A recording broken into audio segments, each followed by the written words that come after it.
Hello everyone, you are most welcome in BM classes. तो आज हम यहाँ पे स्टार्ट करने वाले हैं case study of class 10 and ये हमारा फर्स्ट टॉपिक है रियल नंबर से। तो आइए हम यहाँ पे डिस्कस करते हैं कुछ सम्स जो आपके केस स्टडी से रिलेटेड है। तो हमारे पास फर्स्ट क्वेश्चन क्या लिखा है, इसमें आपके पास ऐसे स्टेटमेंट आएगी बनी हुई। तो इसमें आपका लिखा है कि if you have some marbles with numbering 1 to 100, ठीक है। आपके पास कुछ क्या है, मार्बल्स है, उन पे नंबरिंग की गई है 1 to 100। Give answer of following question, हमें आंसर देने हैं इनके। तो फर्स्ट क्वेश्चन है आपके पास, how many prime number between 1 to 50, 1 से लेकर 50 तक आपके पास कितने प्राइम नंबर है। तो यहाँ पे आपके पास ऑप्शन आएंगे, मैंने यहाँ पे ऑप्शन इंक्लूड नहीं किए हैं ताकि आपको एग्जैक्टली आंसर पता चले।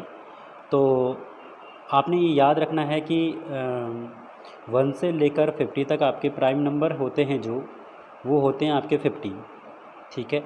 और अगर हम 50 से लेकर 100 तक बात करें तो यहाँ पे आपके पास प्राइम नंबर होते हैं 10। और अगर हम यहाँ पे 1 से लेकर 100 तक बात करें तो यहाँ पे आपके पास प्राइम नंबर होते हैं टोटल 25। तो ये हमारा क्वेश्चन था जिसमें आपने ये देखा कि 1 से लेकर और आपके पास 50 तक 15 प्राइम नंबर है एंड 50 से लेकर 100 तक आपके पास 10 प्राइम नंबर है एंड 1 से लेकर 100 तक 25 प्राइम नंबर्स हैं, ठीक है। अब आपको ये भी याद रखना पड़ेगा कि स्मॉलेस्ट प्राइम नंबर आपके पास कौन सी है। तो जो आपके पास स्मॉलेस्ट प्राइम नंबर है वो है आपकी 2 एंड 2 आपका स्मॉलेस्ट इवन प्राइम नंबर भी है। ये भी आपने ध्यान में रखना है कि 2 आपका स्मॉलेस्ट इवन प्राइम नंबर भी है, ठीक है। तो आई होप आपको यहाँ से समझ में आया हो। और दूसरा, अगर जो नंबर प्राइम नंबर नहीं होते हैं वो आपके कंपोजिट नंबर होते हैं, ये भी आपने ध्यान कर रखना है।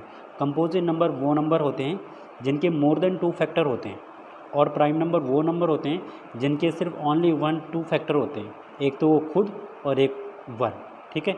यानी कि जो आपके प्राइम नंबर होते हैं वो सिर्फ या तो अपने आप से डिवाइड होते हैं या फिर 1 से डिवाइड होते हैं। एंड एक और बात यहाँ पे याद रख लो कि जो आपके पास 1 है, 1 ना तो आपके पास प्राइम नंबर है ना ही कंपोजिट नंबर है। हमारी बात सुनने, 1 ना तो प्राइम नंबर है, नॉट अ प्राइम नंबर, ठीक है। 1 is neither prime number nor composite number, ठीक है। तो ये बात आपने यहाँ से ध्यान में रखनी है। और जो आपका स्मॉलेस्ट प्राइम नंबर है वो मैंने आपको बता दिया, स्मॉलेस्ट प्राइम नंबर 2 होता है एंड स्मॉलेस्ट कंपोजिट नंबर आपके पास 4 होगा, ठीक है। नेक्स्ट अगला क्वेश्चन है आपके पास, how many number are perfect square number. पहले इसका मतलब क्या होता है, परफेक्ट स्क्वायर नंबर का मतलब यानी कि वो नंबर्स जो किसी भी नंबर का स्क्वायर होते हों। जैसे कि 1 का स्क्वायर होता है 1, 2 का स्क्वायर होता है 4 और 3 का स्क्वायर होता है 9। तो यानी कि ये नंबर जो हैं परफेक्ट स्क्वायर नंबर में आएंगे आपके। तो ऐसे आपने बताना है कि 1 से लेकर 100 तक कितने परफेक्ट स्क्वायर नंबर होते हैं। तो आपका आंसर क्या हो जाएगा, देखो जो 9 का स्क्वायर होता है वो होता है 81 और 10 का स्क्वायर होता है 100, ठीक है। तो यानी कि आपके पास 10 नंबर्स ऐसे हैं जो आपके परफेक्ट स्क्वायर नंबर्स में आते हैं, ठीक है। तो आपका आंसर हो जाएगा 10। नेक्स्ट क्वेश्चन दे रखा है आपको C, how many number which is divisible by 5। यहाँ पे कितने नंबर ऐसे हैं जो आपके 5 से डिवाइड होते हैं। तो आपको पता है कि 5 से वो नंबर डिवाइड होते हैं जिनके लास्ट में या तो 0 आता है, यानी कि जिनका 1 जो होता है वो आपका 0 हो या फिर 5 हो। तो आप यहाँ पे देख सकते हो, ये आपकी उसमें नॉलेज पे बेस है क्वेश्चन, है ना। तो जैसे आपके पास 5 एक नंबर हो गया, 10 दूसरा नंबर हो गया, 15 भी है आपके पास, 20 भी आपके पास, 25 भी आपके पास, 30 भी है आपके पास, 35 भी है आपके पास, 40 भी है आपके पास, 45 है, 50 है, ऐसे 55 होगा, 60 होगा, 65 होगा, 70 होगा, 75 होगा, 80 होगा, 85 होगा, 90 होगा, 95 होगा और 100 होगा, यानी कि 2 2 करके आ रहे हैं सब में, है ना, 2 2 करके। तो यानी कि 2 यहाँ पे हो गए, तो 2 × 10 यानी कि 20 नंबर ऐसे होंगे टोटल जो किससे डिवाइड होंगे, आपके 5 से डिवाइड होंगे, ठीक है। तो इसका आंसर क्या हो जाएगा आपके पास, 20 आंसर हो जाएगा करेक्ट, ठीक है। नेक्स्ट, फाइंड टोटल ऑड और इवन नंबर। तो आपको पता है कि जितने आपके पास इवन नंबर होते हैं उतने आपके पास ऑड नंबर होते हैं, क्योंकि जो ऑड नंबर होते हैं हमारे 2 से डिवाइड नहीं होते हैं और जो इवन नंबर होते हैं हमारे वो 2 से डिवाइड होते हैं। यानी कि आपके पास 50 ऑड नंबर होंगे और 50 आपके पास इवन नंबर होंगे, तो इसका आंसर आ जाएगा 50-50, ठीक है। नेक्स्ट, अगला क्वेश्चन दे रखा है फाइंड एचसीएफ ऑफ। एचसीएफ निकालना आपने, एचसीएफ क्या होता है, हाईएस्ट कॉमन फैक्टर होता है। तो आपने एचसीएफ निकालना है। तो देखो 2-3 मेथड है आपके पास। आप अब 10th क्लास में हो तो आपके पास यूक्लिड मेथड आता है, यूक्लिड डिवीजन एल्गोरिथम वाला।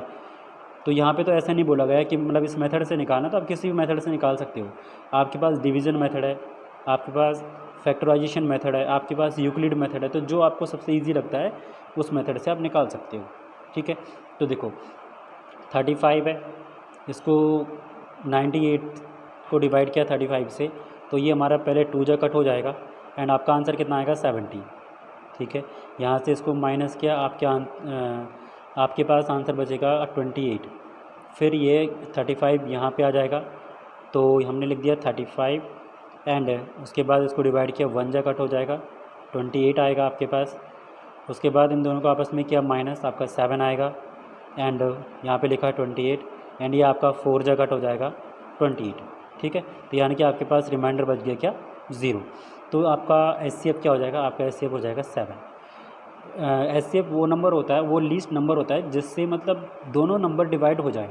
तो ये जो आपका आंसर आया एचसीएफ आपका आया 7, तो 7 है जो वो इसको भी डिवाइड कर रहा है और इसको भी डिवाइड कर रहा है दोनों को, इसलिए आपका आंसर क्या हो जाएगा 7 हो जाएगा, ठीक है।